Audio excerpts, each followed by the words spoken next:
আমরা যারা নতুন ইউজার আছি তাদের জন্য গুরুত্বপূর্ণ কিছু কথা। ইভেন আমিও কিন্তু একজন নতুন ইউজার। আসসালামু আলাইকুম বন্ধুরা, কেমন আছেন সবাই? আমরা যারা নতুন ইউজার আছি তাদের জন্য গুরুত্বপূর্ণ কিছু কথা।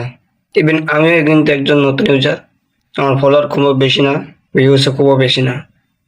এই ভুলটা আমিও করেছি। আমরা যারা নতুন ইউজার তারা সবাই আমরা এই ভুলটাই করি। কি ভুলটা? ভিডিওটা শেষ পর্যন্ত দেখবেন, তাহলে বুঝতে পারবেন। আমরা যারা নতুন ইউজার তারা ফলোয়ার পাওয়ার জন্য কিংবা ভিউ পাওয়ার জন্য কিংবা রিচ পাওয়ার জন্য আমরা অনেক টেকনিক ব্যবহার করে থাকি। যেমন সকালে ভোরে উঠে আমরা বিভিন্ন ইয়েতে থাকি, গুড মর্নিং, আবার দুপুর আসলেই শুভ দুপুর, বিকাল আসলেই শুভ বিকাল, সন্ধ্যা আসলে শুভ সন্ধ্যা, আবার রাত হয়ে গেলে ঘুমানোর সময় গুড নাইট।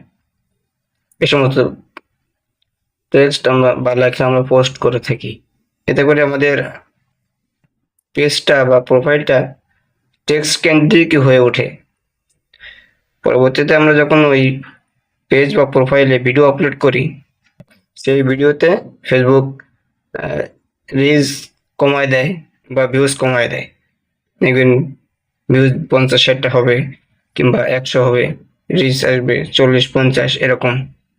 মানুষ কম দেখবে, মানুষের কাছে কম পাঠাবে, এরকম বিভিন্ন বিষয় আর কি। সো আমাদের মধ্যে আমরা যারা নতুন ইউজার আছি তারা এই টেক্সট কেন্দ্রিক পেজ বা প্রোফাইল থেকে বেরিয়ে আসতে হবে। টেক্সট কিংবা পোস্ট একবারে কমায় দিতে হবে, দিয়ে ভিডিও বেশি বেশি আপলোড করতে হবে। এমন একটা সময় আসবে যখন আপনাদের বা আমাদের, যখন আমরা নতুন উser আমাদের ভিডিওতে রিচ দিবে না, খুবই কম ভিউজ আসবে, খুবই কম। এখন তো অনেকের কন্টেন্ট মনিটাইজেশন দিচ্ছে। এখন আমরা যদি আমাদের ভিডিও ভাইরাল না করতে পারি তাহলে আমাদের মনিটাইজেশন পেয়ে লাভ কি বলেন? এত কষ্ট করে এডিট করে ভিডিও করে যদি আমরা আমাদের ভিডিও ভাইরাল না হয়, ভিডিওতে ভিউজ না হয়, তাহলে আমাদের এত কষ্ট করে লাভ কি? আমাদের ভিডিওতে ভিউজ না আসার কারণ, রিচ না দেওয়ার কারণ, আমাদের পেজটি বা প্রোফাইলটি আমরা টেক্সট কিংবা পোস্ট কেন্দ্রিক করে গড়ে তুলেছি। আমাদের উচিত ছিল প্রথম থেকে, আমরা তো নতুন বুঝতে পারি নাই, আমাদের উচিত ছিল প্রথম থেকেই আমাদের পেজ কিংবা প্রোফাইলটি ভিডিও কেন্দ্রিক করে গড়ে তোলা। প্রথম থেকে বেশি বেশি করে ভিডিও আপলোড করার, আর কম মাত্রায় টেক্সট কিংবা ছবি আপলোড করার। এগুলো আমরা করতে পারিনি, আমরা তো বুঝতাম না। আমরা গুড মর্নিং কিংবা শুভ দুপুর, শুভ সন্ধ্যা, গুড নাইট এগুলোই পোস্ট করতাম শুধু, অন্য কোনো কিছু পোস্ট করতাম না। আর মাঝে মধ্যে হয়তো একটা ভিডিও পোস্ট করতাম।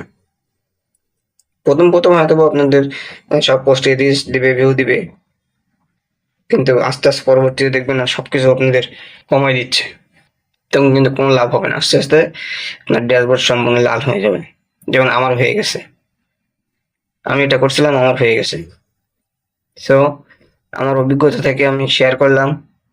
যদি আমার ভিডিওটা ভালো লেগে থাকে, লাইক কমেন্ট করে সাথে থাকবেন, অন্যদেরকে দেখার জন্য সুযোগ করে দিবেন, শেয়ার করে দিবেন যদি উপকার পেয়ে থাকেন আমার ভিডিও থেকে।